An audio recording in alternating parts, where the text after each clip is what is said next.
जय गुरु जी। रुद्र संहिता प्रथम सृष्टि खंड। ऋषियों के प्रश्न के उत्तर में नारद ब्रह्मा संवाद की अवतारणा करते हुए सूत जी का उन्हें नारद मोह का प्रसंग सुनाना, काम विजय के गर्व से युक्त हुए नारद का शिव, ब्रह्मा तथा विष्णु के पास जाकर अपने तप का प्रभाव बताना। विश्वदेव स्थिली तयलदिशु हेतुमेकम गौरीपतिम विदितत्वमनत कीर्तिम महायाश्रम विगत मायम चिंत्य रूपम बोध स्वरूपम मलम ही शिवम नमामि। जो विश्व की उत्पत्ति, स्थिति और लय आदि के एकमात्र कारण हैं, गौरी गिरिराज कुमारी उमा के पति हैं, तत्वज्ञ हैं, जिनकी कीर्ति का कहीं अंत नहीं है, जो माया के आश्रय होकर भी उससे अत्यंत दूर है तथा जिनका स्वरूप अचिंतनीय है, उन विमल बोध स्वरूप भगवान शिव को मैं प्रणाम करता हूँ। वंदे शिवम तम प्रकृतेर्नादिम प्रशांतमेकं पुरुषोत्तम ही स्वमायाय कृतसन्मिदं हि सृष्टिवा नभो वदंत बहिरास्थितो य। मैं स्वभाव से ही उन अनादि शांत स्वरूप एकमात्र पुरुषोत्तम शिव की वंदना करता हूँ, जो अपनी माया से इस संपूर्ण विश्व की सृष्टि करके आकाश की भांति इसके भीतर और बाहर भी स्थित है। वंदेन्द्रम स्थम निज गूढ़ रूपम शिवम स्वतशस्त्रम अष्टुमिदं विचेष्टे जगन्ति नित्यं परितो भ्रमन्ति यतस्यं निधो चुंबकलोहवतम। जैसे लोहा चुंबक से आकृष्ट होकर उसके पास ही लटका रहता है, उसी प्रकार से ये सारे जगत सदा सब और जिसके आसपास ही भ्रमण करते हैं, जिन्होंने अपने से ही इस प्रपंच को रचने की विधि बताई थी, जो सबके भीतर अंतर्यामी रूप से विराजमान है तथा जिनका अपना स्वरूप अत्यंत गूढ़ है, उन भगवान शिव की मैं सार वंदना करता हूँ। व्यास जी कहते हैं, जगत के पिता भगवान शिव, जगन माता कल्याणमयी पार्वती तथा उनके पुत्र गणेश जी को नमस्कार करके हम इस पुराण का वर्णन करते हैं। एक समय की बात है, नैमिषारण्य में निवास करने वाले शौनक आदि सभी मुनियों ने उत्तम भक्ति भाव के साथ सूत जी से पूछा। ऋषि बोले, महाभाग सूत जी, विदेश्वर संहिता की जो साध्य साधन खंड नाम वाली शुभ एवं उत्तम कथा है, उसे हम लोगों ने सुन लिया। उसका आदि भाग बहुत ही रमणीय है तथा वह शिव भक्तों पर भगवान शिव का वात्सल्य स्नेह प्रकट करने वाली है। विद्वन, अब आप भगवान शिव के परम उत्तम स्वरूप का वर्णन कीजिए, साथ ही शिव और पार्वती के दिव्य चरित्रों का पूर्ण रूप से श्रवण कराइए। हम पूछते हैं, निर्गुण महेश्वर लोक में सगुण स्वरूप कैसे धारण करते हैं? हम सब लोग विचार करने पर ही शिव के तत्व को नहीं समझ पाते। सृष्टि के पहले भगवान शिव किस प्रकार अपने स्वरूप में स्थित होते हैं, फिर सृष्टि के मध्यकाल में वे भगवान किस तरह क्रीड़ा करते हुए सम्यक व्यवहार बर्ताव करते हैं, और सृष्टि कल्प का अंत होने पर वे महेश्वर देव किस रूप में स्थित रहते हैं। लोक कल्याणकारी शंकर कैसे प्रसन्न होते हैं, और प्रसन्न हुए महेश्वर अपने भक्तों तथा दूसरों को कौन सा उत्तम फल प्रदान करते हैं, यह सब हमसे कहिए। हमने सुना है कि भगवान शिव शीघ्र प्रसन्न हो जाते हैं। वे महान दयालु हैं, इसलिए अपने भक्तों का कष्ट नहीं देख सकते। ब्रह्मा, विष्णु और महेश ये तीन देवता शिव के ही अंग से उत्पन्न हुए हैं। उनके प्राकट्य की कथा तथा उनके विशेष चित्रों का वर्णन कीजिए। प्रभु, आप उमा के आविर्भाव और विवाह की कथा कहिए। विशेषतः उनके गृहस्थ धर्म का और अन्य लीलाओं का भी वर्णन कीजिए। निष्पाप सूत जी, हमारे प्रश्न के उत्तर में आपको ये सब तथा दूसरों की बातें भी अवश्य कहनी चाहिए। सूत जी ने कहा, मुनीश्वरों, आप लोगों ने बड़ी उत्तम बात पूछी है। भगवान सदाशिव की कथा में आप लोगों की जो आंतरिक निष्ठा हुई है, इसके लिए आप धन्यवाद के पात्र हैं। ब्राह्मणों, भगवान शिव का गुणानुवाद सात्विक, राजस और तामस तीनों ही प्रकृति के मनुष्य को सदा आनंद प्रदान करने वाला है, पशुओं की हिंसा करने वाले निष्ठुर कसाई के सिवा दूसरा कौन पुरुष उस गुणानुवाद को सुनने से ऊब सकता है, जिसके मन में कोई तृष्णा नहीं है। ऐसा महात्मा पुरुष भगवान शिव के उन गुणों का गान करते हैं, क्योंकि वह गुणावली संसार रूपी रोग की दवा है, मन तथा कानों को प्रिय लगने वाली और संपूर्ण मनोरथों को देने वाली है। ब्राह्मणों, आप लोगों के प्रश्न के अनुसार मैं यथा बुद्धि प्रयत्न पूर्वक शिव लीला का वर्णन करता हूँ, आप आदर पूर्वक सुने। जैसे आप लोग पूछ रहे हैं, उसी प्रकार देवर्षि नारद जी ने शिव रूपी भगवान विष्णु से प्रेरित होकर अपने पिता से पूछा था।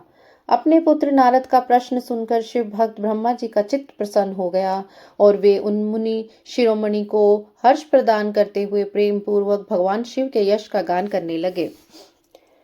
शंभो गुणा अनुवादतः को विरेजयत पुमान द्विजा विना पशुघ्नम त्रिविध जनानंद करात सदा गियो मानो वृतश्य भव रोगो दोषोध्यापि हे मन श्रोत्राद्रमश्च यथा सर्वथा सव।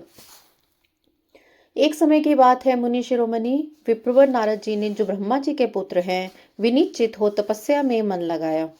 हिमालय पर्वत में कोई एक गुफा थी जो बड़ी शोभा से संपन्न दिखाई देती थी।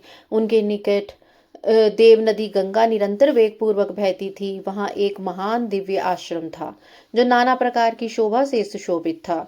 दिव्यदर्शी नारद जी तपस्या करने के लिए उसी आश्रम में गए। उस गुफा को देखकर मुनिवर नारद जी बड़े प्रसन्न हुए और सुदीर्घ काल तक वहां तपस्या करते रहे। उनका अंतःकरण शुद्ध था। वे दृढ़ता पूर्वक आसन बांधकर मौन हो गए, प्राणायाम पूर्वक समाधि में स्थित हो गए।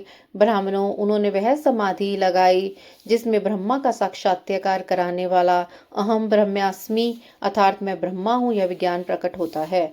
मुनिवर नारद जी जब इस प्रकार तपस्या करने लगे, उस समय यह समाचार पाकर देवराज इंद्र कांप उठे। वे मानसिक संताप से विह्वल हो उठे। ये नारद मुनि मेरा राज्य लेना चाहते हैं। मन ही मन ऐसा सोचकर इंद्र ने उनकी तपस्या में विघ्न डालने के लिए पतन करने की इच्छा की। उसी समय देवराज ने अपने मन से कामदेव का स्मरण किया। स्मरण करते ही कामदेव आ गए। महेंद्र ने उन्हें नारद जी की तपस्या में विघ्न डालने का आदेश दिया। यह आज्ञा पाकर कामदेव वसंत को साथ ले बड़े गर्व से उस स्थान पर गए और अपना उपाय करने लगे। उन्होंने वहां शीघ्र ही अपनी सारी कलाएं रच डाली। वसंत ने भी मदमत होकर अपना प्रभाव अनेक प्रकार से प्रकट किया। मुनिवरों, कामदेव और वसंत के अथक प्रयत्न करने पर भी नारद मुनि के चित्त में विकार नहीं उत्पन्न हुआ। महादेव जी के अनुग्रह से उन दोनों का गर्व चूर्ण हो गया। शौनक आदि महर्षियों, ऐसा होने में जो कारण था उसे आदर पूर्वक सुनो। महादेव जी की कृपा से ही नारद मुनि पर कामदेव का कोई प्रभाव नहीं पड़ा। पहले उसी आश्रम में काम शत्रु भगवान शिव ने उत्तम तपस्या की थी और वहीं उन्होंने मुनियों की तपस्या का नाश करने वाले कामदेव को शीघ्र ही भस्म कर डाला था। उसी समय रति ने कामदेव को पुनः जीवित करने के लिए देवताओं से प्रार्थना की। तब देवताओं ने समस्त लोगों का कल्याण करने वाले भगवान शंकर से याचना की। उनके याचना करने पर वे बोले, देवताओं, कुछ समय व्यतीत होने के बाद कामदेव जीवित तो हो जाएंगे, परंतु यहाँ उनका कोई उपाय नहीं चलेगा। अमरगण, यहाँ खड़े होकर लोग चारों ओर जितनी दूर तक की भूमि को नेत्र से देख पाते हैं, वहां तक कामदेव के बाणों का प्रभाव नहीं चल सकेगा, इसमें संशय नहीं है। भगवान शंकर की उस युक्ति के अनुसार उस समय वहां नारद जी के प्रति कामदेव जी का निजी प्रभाव मिथ्या सिद्ध हुआ। वे शीघ्र ही स्वर्गलोक में इंद्र के पास लौट गए। वहां कामदेव ने अपना सारा वृत्तांत और मुनि का प्रभाव कह सुनाया। तत्पश्चात इंद्र की आज्ञा से वे वसंत के साथ अपने स्थान को लौट गए। उसी समय देवराज इंद्र को बड़ा विस्मय हुआ। उन्होंने नारद जी की भूरी भूरी प्रशंसा की, परंतु शिव की माया से मोहित होने के कारण वे पूर्व वृत्तांत को स्मरण न कर सके। वास्तव में इस संसार के भीतर सभी प्राणियों के लिए शंभु की माया को जानना अत्यंत कठिन है। जिसने भगवान शिव के चरणों में अपने आप को समर्पित कर दिया है, उस भक्त को छोड़कर शेष सारा जगत उनकी माया से मोहित हो जाता है। नारद जी भगवान शिव की कृपा से वहां चिरकाल तक तपस्या में लगे रहे। जब उन्होंने अपनी तपस्या को पूर्ण हुई समझा, तब वे मुनि उससे विरत हो गए। कामदेव पर मेरी विजय हुई, ऐसा मानकर उस मुनीश्वर के मन में व्यर्थ ही गर्व हो गया। भगवान शिव की माया से मोहित होने के कारण उन्हें यथार्थ बात का ज्ञान ही नहीं रहा। वे यह नहीं समझ सके कि कामदेव के पराजित होने में भगवान शिव का अर्थात भगवान शंकर का प्रभाव ही कारण है। उस माया से अत्यंत मोहित हो मुनि शिरोमणि नारद अपना काम विजय संबंधी वृतांत बताने के लिए तुरंत ही कैलाश पर्वत पर गए। उस समय वे विजय के मद से उन्मत्त हो रहे थे। वहां रुद्रदेव को नमस्कार करके गर्व से भरे हुए मुनि ने अपने आप को महात्मा मानकर तथा अपने ही प्रभाव से कामदेव पर अपनी विजय हुई समझकर उनसे सारा वृतांत कह सुनाया। वह सब सुनकर भक्त वत्सल भगवान शंकर ने नारद जी से, जो अपनी अर्थात शिव की ही माया से मोहित होने के कारण काम विजय के यथार्थ के कारण को नहीं जानते थे और अपने विवेक को भी खो बैठे, दुर्ज्ञः शांभवी माया सर्वेषां प्राणिनां भक्तं विनार्पिता आत्मानं तया सम्मोहते जगत।